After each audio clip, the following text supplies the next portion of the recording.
என் கையில் என்ன இருக்குன்னு பார்த்தீங்கன்னா கொத்தவரங்காய். கொத்தவரங்காய் வச்சு இன்றைக்கி என்ன பண்ண போகிறோன்னா ஒரு சுவையான பொரியல் தான் பண்ண போகிறோம். தண்ணி மிக்ஸ் பண்ணாமல் இதை அரைச்சி எடுத்துக்கலாம்.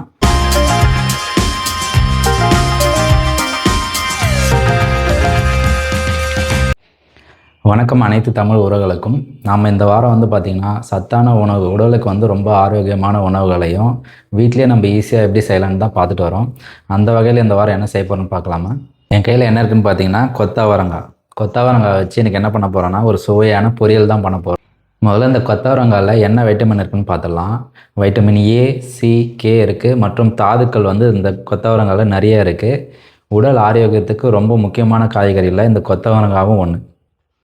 கொத்தவரங்காய் நன்மைகள் நம்ம என்ன பார்க்க போகிறோன்னா, ஃபஸ்ட்டு பார்த்திங்கன்னா இதில் கால்சியம் சத்து நிறையா இருக்கனால எலும்பு தேய்மானம் இருக்கவங்க, முட்டி வலி, வயசானவங்களாம் முட்டி வலி அதிகமாக வருது பார்த்திங்களா, அவங்களாம் இந்த கொத்தவரங்காய் எடுத்துக்கிட்டாங்கன்னா அந்த கால்சியம் சத்து அதிகமாக இருக்கனால அந்த எலும்பு பிரச்சனைலேருந்து அவங்க ஈஸியாக வெளியே வந்துடலாம். கொத்தவரங்காயில் நார்ச்சத்து இருக்கனால மலச்சிக்கல் சம்மந்தமாக எந்த நோய் இருந்தாலும் அது சீக்கிரம் சரியாயிடும். ரத்த சோகை இருக்கவங்க இதை சாப்பிட்டாங்கன்னா இதில் பார்த்திங்கன்னா இரும்பு சத்து அதிகமாக இருக்கனால ரத்த சோகை சீக்கிரம் சரியாயிடும். கர்ப்பிணி பெண்களுக்கு தேவையான ஊட்டச்சத்துக்கள் எல்லாமே பார்த்திங்கன்னா இந்த கொத்தவரங்காயில் இருக்குது. இது சொன்ன நன்மைகள் எல்லாமே இந்த காயை வாரத்துக்கு ஒரு முறையாவது பார்த்திங்கன்னா நம்ம உணவில் சேர்த்துக்கணும். வாங்க இந்த கொத்தவரங்காய் பொரியல் எப்படி செய்யலான்னு பார்க்கலாம். இப்போ நம்ம முதல்ல கொத்தவரங்காவை ஃபஸ்ட்டு க்ளீன் பண்ணி எடுத்துக்கலாம். இந்த எட்ஜ் இருக்குது பார்த்திங்களா, இப்படி உடச்சிட்டு எடுத்திங்கன்னா நார் மாதிரி வரும். ஒரு சில நார் மாதிரி வரல அப்படின்னா விட்டுருங்க. இந்த ஸ்டேஜில் இருக்கிறத நம்ம தேவையான அளவுக்கு சின்ன சின்னதாக கட் பண்ணி எடுத்துக்கலாம்.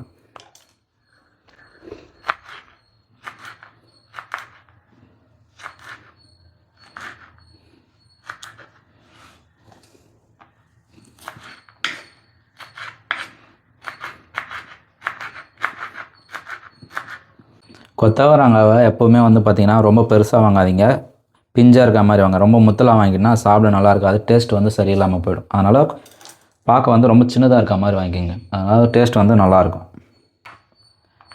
நான் இப்போ கட் பண்ணியிருக்கேன் பார்த்திங்களா, இந்த அளவுக்கு எல்லாத்தையும் நம்ம இப்போ கட் பண்ணி எடுத்துக்கலாம். இப்போ நம்ம தேவையான அளவு கட் பண்ணி எடுத்துக்கிட்டோம். இந்த அளவு சின்ன சின்னதாக கட் பண்ணிங்க. ஒரு 2-3 வாட்டி வாஷ் பண்ணிவிட்டு ஒரு பாத்திரம் வச்சு இதை கொஞ்சம் நம்ம லைட்டாக வேக வச்சு எடுத்துக்கலாம். அப்படி டேரெக்டாக நம்ம பொரிக்க போகிறது கிடையாது. அதனால் என்ன பண்ணுறோம், ஒரு பாத்திரத்தில் ஒரு 3/4 வேகிற அளவுக்கு வேக வச்சுட்டு அப்புறம் எடுத்து நம்ம பொரியல் சேர்ப்போம். நம்ம கேஸ் ஆன் பண்ணி பாத்திரத்தை வச்சுக்கலாம். நான் என்ன பண்ணியிருக்கேன்னா, கேஸ் ஆன் பண்ணிவிட்டு கொஞ்சமாக தண்ணி ஊற்றி கட் பண்ணி வச்சுருக்க காய் சேர்த்துருக்கேன். இதில் கொஞ்சமாக உப்பு சேர்த்துக்கலாம். இது ஒரு 5 நிமிஷம் நல்லா வேகட்டும். ஒரு 3/4 பதத்துக்கு வந்ததுக்கப்புறம் நம்ம ஆஃப் பண்ணி எடுத்துக்கலாம். இப்போ நம்ம தேவையான பொருள் பார்த்துடலாம். ஒரு வெங்காயம் ரொம்ப சின்ன சின்னதாக கட் பண்ணி வச்சுருக்கேன்.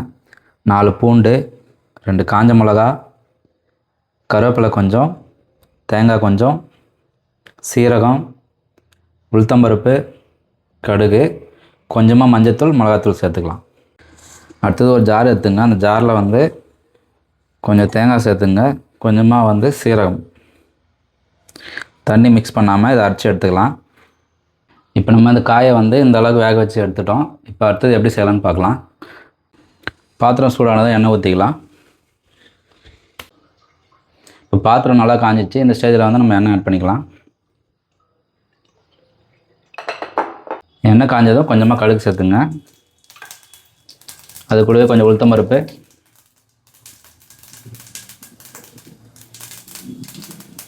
கொஞ்சமாக கருவேப்பிலை, 2 காஞ்ச மிளகா.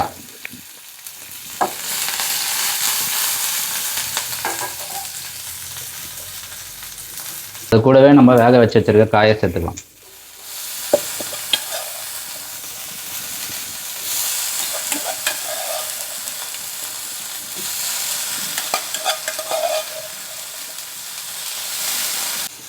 இப்போ காய் சேர்த்ததுக்கப்புறம் நம்ம கட் பண்ணி வச்சுருக்க பூண்டு சேர்த்துக்கலாம். அது கூடவே வெங்காயம் மேலே சேர்த்துக்கலாம். எல்லோரும் வெங்காயம் வதக்கிட்டு தான் சேர்ப்பாங்க. இதில் என்ன பண்ண போகணும்னா, அந்த வெங்காயத்தோட ஃப்ளேவரும் அதோட சத்து நமக்கு முழுசாக கிடைக்கணுன்றதுக்காக நம்ம அரை வேக்காடாக வெங்காயத்தை எடுக்க போகிறோம். அதனால் கடைசியாக வெங்காயத்தை சேர்க்குறோம்.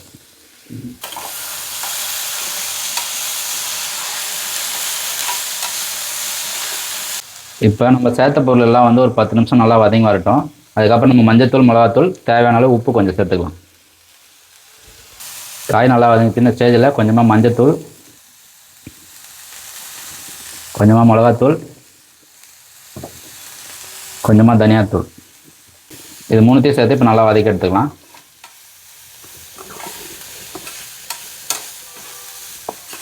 நமக்கு இந்த பொரியல் வந்து ரொம்ப ட்ரையாக தான் வரணும், அப்போ தான் அதோட டேஸ்ட் வந்து நல்லாயிருக்கும். அதனால் பொறுமையாக செய்யுங்க, கொஞ்சம் டைம் எடுக்கும், டைம் எடுத்து பண்ணுங்கள்.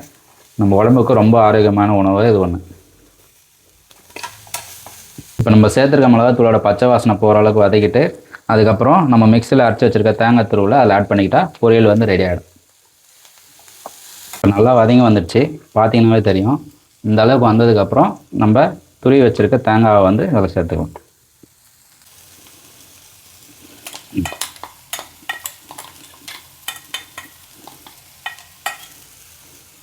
நம்ம எந்த அளவுக்கு தேங்காய் துருவல் சேர்க்குறோமோ அந்த அளவுக்கு வந்து இந்த பொரியல் வந்து டேஸ்ட் ரொம்ப அதிகமாக இருக்கும்.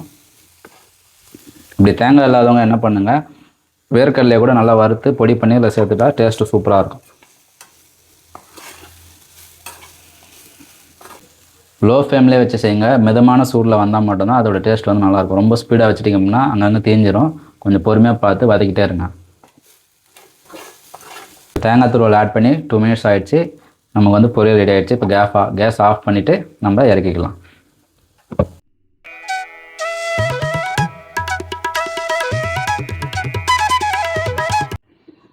அவ்வளோதாங்க, சுவையான கொத்தவரங்காய் பொரியல் ரெடி. இதை நீங்களும் உங்களுக்கு கண்டிப்பாக ட்ரை பண்ணுங்கள். இந்த ஃப்ளேவர் பார்த்தீங்கனாலே உங்களுக்கு சாப்பிட தோணும், அந்த அளவுக்கு வந்து லுக்காக இருக்கும். அதே சமயம் உடம்புக்கு வந்து ரொம்ப ஆரோக்கியமான பொரியல் இது. கண்டிப்பாக உங்கள் வீட்டில் வாரத்துக்கு ஒரு வாட்டியாவது ட்ரை பண்ணுங்கள்.